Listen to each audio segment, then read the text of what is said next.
எப்படி பார்த்தாலும் எல்லாரும் யாரோ ஒருத்தருக்கு ஃபேனாக தான் இருக்கணும். அப்போ இருக்கக்கூடிய ஐடல்ஸ் யாருன்னு பார்த்தீங்கன்னா ரொம்ப லிமிட்டடாக இருக்கு. ரஜினி மட்டும்தான் படம் பண்றாரு, கமல் படத்தை குறைச்சிட்டாரு, எம்ஜிஆர் செத்துட்டாரு, சிவாஜி செத்துட்டாரு, யாருக்கு இவனுங்க ஃபேனாக இருப்பானுங்க. அதனால ஒரு பெரிய வெற்றிடம் கிரியேட் ஆகி அந்த பெரிய வெற்றிடத்தை நிரப்பியவர் தான் வந்து விஜய். தொடர்ந்து இந்த வீடியோ பார்த்துட்டு இருக்கிறதுக்கு முன்னாடி இந்த சேனலுக்கு சப்ஸ்கிரைப் பண்ணுங்க.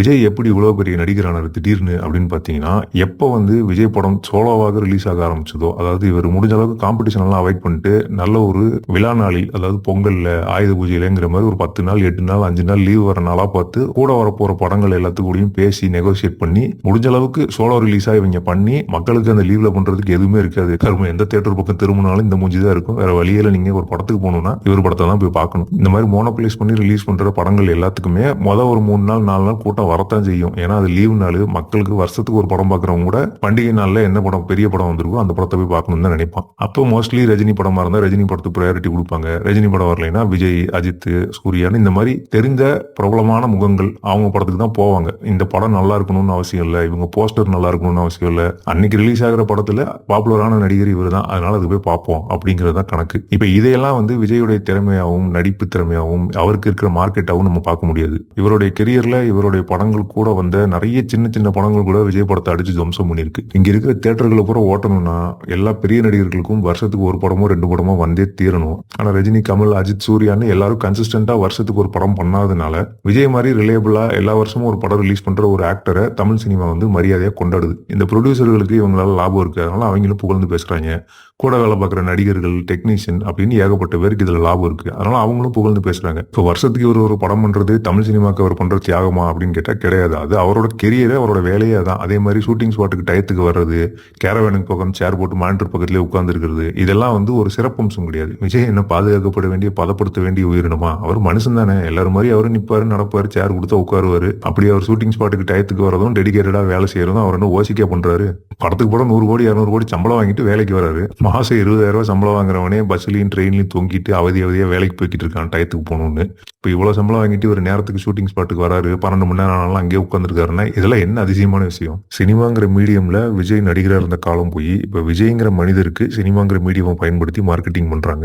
அவர் ஒரு நல்லவர், வல்லவர், பணக்காரர், பெரிய சோக்காளி இப்படின்னு அவரை வந்து விளம்பரப்படுத்துறதுக்காக சினிமாங்கிற மீடியமா பயன்படுத்திட்டு இருக்காங்க. இவரோட கெரியரை வந்து தெறிக்கு முன்னால், தெறிக்கு பின்னால் அப்படின்னு பிரிச்சிடலாம். தெறிக்கு முன்னாடி வரைக்கும் எல்லா படமும் ஓடணும், ஹிட் ஆகணும் அப்படிங்கிற கம்பல்ஷன் இருந்துச்சு. ஒரு படம் ஓடலைன்னா உடனுக்குடனே ஒரு அன்னைக்கு ட்ரெண்டிங்ல இருக்க ஒரு இயக்குனரை பிடிச்சி ஏதாவது ஒரு படம் பண்ணணும் அப்படிங்கிற முயற்சியில அவர் இறங்குவாரு. ஆனா தெறி அப்படிங்கிற ஒரு கலை காவியத்தை எடுத்துட்டு அதுக்கப்புறம் இவங்க ஒரு சில முடிவுகள்லாம் எடுத்தாங்க பாருங்க. தெறி படம் தான் முதல்ல ஒரு அக்ரெசிவான ஸ்ட்ராட்டஜியை ஃபாலோ பண்ணி ரிலீஸ் பண்ணப்பட்ட படம். அந்த படத்தோட ப்ரொடியூசரான தானு ஏடிஎம்கே ஆதரவாளர். ஏடிஎம்கே அன்னைக்கு ஆட்சியில் இருந்த காரணத்தினால அவருக்கு வந்து பணபலம், அரசியல் பலம் எல்லா இடத்துலயும் அவரோட ஆதிக்கம் இருந்துச்சு. ப்ரொடியூசர் கவுன்சில், தியேட்டர் உரிமையாளர்கள், விநியோகஸ்தர்கள்னு எல்லாரும் மத்தியிலும் அவருக்கு பயங்கரமான இன்ஃபுளுன்ஸ் இருந்துச்சு. அதை பயன்படுத்தி தெறிங்கிற ஒரு பிலோ ஆவரேஜான ஒரு பிலிமை சோலோ ரிலீஸ், அதாவது தெறி படம் வந்தப்ப கூட எந்த பெரிய நடிகர்களோட படமும் வரல. அது மட்டும் இல்லாம அடுத்த 2 வாரத்துக்கும் எல்லா தியேட்டரையும் பிளாக் பண்ணி பெரிய படங்கள் எதுவுமே வர முடியாம தடுத்து தெறி படத்தை சோலோவா ரிலீஸ் பண்ணாங்க. இந்த அளவுக்கு மோனோபோலைஸ் பண்ணி ரிலீஸ் பண்ணப்பட்ட படம் தான் தெறி. அதனாலதான் அந்த படத்துக்கு கலெக்ஷன் வந்துச்சு. இந்த தெறி படத்துல தானு இம்ப்ளிமெண்ட் பண்ண இந்த ஸ்ட்ராட்டஜியை அடுத்தடுத்து விஜய் வந்து தன்னோட எல்லா படங்களுக்கும் இம்ப்ளிமெண்ட் பண்ண ஆரம்பிச்சிட்டாரு. இந்த மாதிரி மோனோபோலைஸ் பண்ணி தியேட்டர்களை கேப்சர் பண்ணி ஒரு படத்தை ரிலீஸ் பண்ணிட்டு மக்களுக்கு படம் பார்க்கறதுக்கு எந்த சாய்ஸுமே இல்லாத ஒரு சிச்சுவேஷனை கிரியேட் பண்ணிட்டு எல்லாரும் என் படத்தை பாக்குறாங்க, விஜய்க்கு இவ்வளவு மாசு இருக்கு, இவ்வளவு பெரிய மார்க்கெட் இருக்கு அப்படின்னு இவங்க சொல்லிக்கிறது வந்து மானங்கிட்டத்தனமா இருக்கு. இவங்களுக்கு தைரியம் இருந்தா கூட ஒரு 4 படத்தை ரிலீஸ் பண்ணி ஜெயிச்சு காட்டணும். இப்படி பல சின்ன பசங்க கிட்ட அடி வாங்கின விஜய் இப்போ வந்து அக்ரெசிவான ஒரு மார்க்கெட்டிங் ஸ்ட்ராட்டஜியை ஃபாலோ பண்ணி இப்படி தியேட்டர்களை எல்லாம் மோனோபோலைஸ் பண்ணி ஒரு படத்தை ரிலீஸ் பண்ணிட்டு இப்போ இவர் கிரேட்டஸ்ட் ஆஃப் ஆல் டைம். கேட்டா இவருக்கு ஆன்லைன்ல இவ்வளவு பிரசன்ஸ் இருக்கு, இவ்வளவு ஃபேன் ஃபாலோயிங் இருக்குமானுங்க. இன்னைக்கு விஜயோடைய ஃபேன்ஸ் அப்படின்னு சொல்லிட்டு தெரியற பல பேர் வந்து விஜயோடைய கெரியர் பெஸ்ட் பிலிமான போக்கிரி, திருமலை இந்த மாதிரி படங்கள்லாம் ரிலீஸ் ஆன காலகட்டத்தில் பறக்கவே இல்லை இவனுங்க. அதாவது ஆண்ட்ராய்டு இந்த பூமிக்கு வந்ததுக்கு அப்புறம் தான் இவங்க எல்லாம் வந்திருக்காங்க. சோசியல் மீடியால யாரை பத்தி அதிகமா மார்க்கெட்டிங் பண்றாங்களோ, பேசுறாங்களோ அவங்கள மட்டும் தான் இவங்களுக்கு தெரியும். இவங்களுக்கு இவரை மட்டும் தான் தெரியுங்கிறதுனாலதான் இவருக்கு இவங்க எல்லாம் ஃபேன்ஸா இருக்காங்க. விஜயோடைய ஃபேன்ஸ் அப்படின்னு சொல்லிட்டு இருக்க இந்த பசங்களே வருஷம் இவங்களுக்கு ரொம்ப பிடிச்ச படம் வந்து விஜய் படமா இருக்காது, வேற ஏதாவது ஒரு படத்தை தான் ரொம்ப ரசிச்சு என்ஜாய் பண்ணி பார்த்துருப்பானுங்க. ஆனா இந்த மாதிரியான பாப்புலர் கல்ச்சர்ல நம்மளும் ஒரு பார்ட்டா இருக்கணும் அப்படிங்கிற இந்த சைக்கலாஜிக்கல் கம்பல்ஷன்ல இவங்க வந்து இந்த மாதிரியான நடிகர்களுக்கு முட்டு கொடுத்துட்டு எங்க தலைவன்டா, எங்க தளபதிடான்னு கத்திக்கிட்டு இருக்கானுங்க. இந்த செல்ஃப் மார்க்கெட்டிங்ல இவர் பண்ணக்கூடிய இந்த பொருளாதார சுழற்சியை தாண்டி சினிமா அப்படிங்கிற கிராஃப்ட்டுக்கு இவர் என்ன கான்ட்ரிபியூட் பண்ணிருக்காரு அப்படின்னு பாத்தீங்கன்னா, இவர் கடந்த 10-15 வருஷத்துல ஏதாவது புது இயக்குநர்களை அறிமுகப்படுத்தியிருக்காரா? கிடையாது. இப்ப மலையாள சினிமாலெல்லாம் பாத்தீங்கன்னா, ஒரு பெரிய ஆக்டர் ஒரு படம் பண்ணும்பொழுது அதுல நிறைய சின்ன சின்ன யங் ஆக்டர்ஸை கூடவே சேர்த்து காஸ்ட் பண்ணுவாங்க. அடுத்தடுத்த 2-3 வருஷத்துல அந்த சின்ன ஆக்டர்ஸை வச்சு நிறைய பேர் கதை எழுதுவாங்க. அவங்க எல்லாம் தனித்தனியா ஒரு படம் பண்ண ஆரம்பிப்பாங்க. அப்படி அவங்க வந்து பெரிய கதாநாயகர்களாகவும் ஆயிருவாங்க. நிறைய புது டேலண்ட்ஸை வளர்த்தெடுக்கிற மாதிரி விஜய் ஏதாவது பண்ணியிருக்காரா அப்படின்னு கேட்டா கிடையாது. வழக்கமா வந்து ஒரு பெரிய நடிகருடைய மார்க்கெட்டை தான் ஒரு சின்ன சின்ன நடிகர்கள் கேபிட்டலைஸ் பண்ணுவாங்க. சரி, அவர் படத்துல நம்மளும் சேர்ந்து நடிச்சோம்னா நமக்கும் கொஞ்சம் பாப்புலாரிட்டி வரும்னு. ஆனா விஜய் கேஸ்ல அது வைசி வர்சா. எல்லா தரப்பு மக்களும் எல்லாருடைய ஃபேன்ஸும் நம்ம படத்தை பார்க்கணும் அப்படிங்கிறதுக்காக எல்லாரும் கூடயும் போய் கொலாப் பண்றது. இந்த யூடியூப்ல எல்லாம் பண்ணுவாங்களே, 2 யூடியூபர் சேர்ந்து ஒரே வீடியோ போடுவாங்க. அந்த மாதிரி யூடியூப்ல இருக்கவன், இன்ஸ்டாகிராம்ல இருக்கவன், பக்கத்து ஸ்டேட் சினிமால கொஞ்சம் பாப்புலரா நடிச்சிட்டு இருக்க யங் ஆக்டர்ஸ், இவங்க எல்லாரையும் ஒண்ணு சேர்த்தா இவங்களோட மார்க்கெட்டையும் சேர்த்து நம்ம பெனிட்ரேட் பண்ணலாம் அப்படிங்கிறது இந்த பில்டப் கனகராஜுடைய யுக்தி. அதை வந்து விஜய் வந்து தவறாம பின்பற்றிட்டே வர்றாரு. இப்ப கூட வந்து பாபி தியோல், மமிதா பைஜன் இந்த படத்துல எல்லாம் சேர்த்திருக்காங்க ஏகப்பட்ட பேர். இந்த மாதிரி விஜயோடைய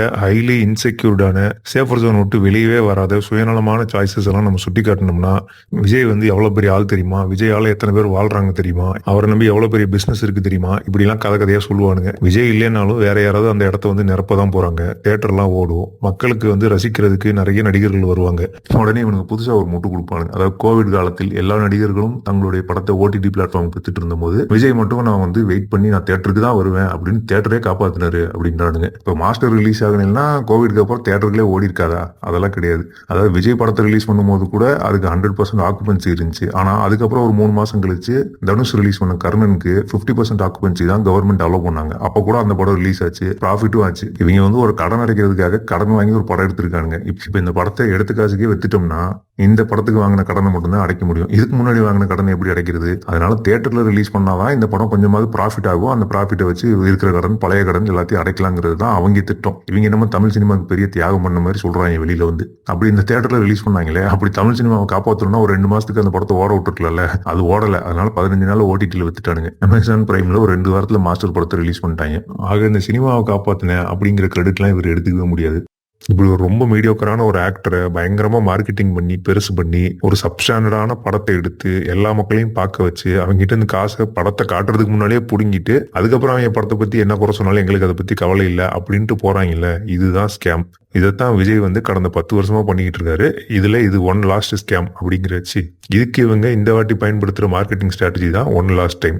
இதையெல்லாம் நம்புவானுங்கன்னு நினைச்சிட்டு இருக்கீங்களாடா அப்படிங்கிற மாதிரி நம்ம பார்த்தா உண்மையிலே நிறைய பேர் நம்பிட்டு இருக்காங்க. அவனுங்களை பார்த்தா இன்னும் பரிதாபமா இருக்கு. இந்த ஒன் லாஸ்ட் டைம் அப்படின்னு இவங்க பண்ற இந்த மார்க்கெட்டிங்க்கு யாராவது ஏமாந்தாங்கன்னா இவங்கள மாதிரி மாக்காம உலகத்துல எவனுமே கிடையாது. பச்சை குழந்தை கூட உங்களை ஏமாத்திரும். அவ்வளவு மட்டமான ஒரு மார்க்கெட்டிங் ஸ்ட்ராட்டஜி. இது 2025 ஒரு படம் பண்ணிருக்காரு. 2026 எலெக்ஷன் முடிஞ்சதுக்கு அப்புறம் உடனுக்குடனே ஒரு படம் பண்ணி 2026 அது ரிலீஸ் ஆகிறதுக்கு கூட வாய்ப்புகள் நிறைய இருக்கு. எப்படி எல்லாம் மக்களை ஏமாத்தி காசு சம்பாதிக்கலாம்னு யோசிக்கிற இவங்க ஏன் நல்ல படம் எடுக்கணும்னு யோசிக்க மாட்டாங்க? தெரிக்கு அப்புறம் தமிழ் சினிமாவுக்கு விஜய் கான்ட்ரிபியூட் பண்ணது என்னன்னா 10 ஐட்டம் நம்பர் கொடுத்திருக்காரு. அப்புறம் வந்து இளம் நடிகைகளை கூட்டிட்டு வந்து இடுப்பு டான்ஸ், தொட டான்ஸ் ஆட வச்சிருக்காரு. இதெல்லாம் தாண்டி இவர் என்ன என்டர்டெயின் பண்ணாருன்னு எனக்கு இன்னும் புரியல. இந்த தொடைகள், இடுப்புகள், ஸ்லோ மோஷன்கள், கஞ்சா, கத்தி, துப்பாக்கி, ரத்தம், போதைப் பொருள், கெட்ட வார்த்தைகள், இதையெல்லாம் தாண்டி விஜய் நமக்கு என்ன என்டர்டெயின்மெண்ட் கொடுத்தாரு அப்படின்னு யாராவது கண்டுபிடிச்சிங்கன்னா கீழே வந்து கமெண்ட்ல சொல்லுங்க. போதுமான அளவு ட்ரிகர் ஆயிருப்பீங்கன்னு நினைக்கிறேன். போற போக்குல அந்த சப்ஸ்கிரைப் பட்டன் அமைக்கி விட்டு போங்க. நன்றி, வணக்கம்.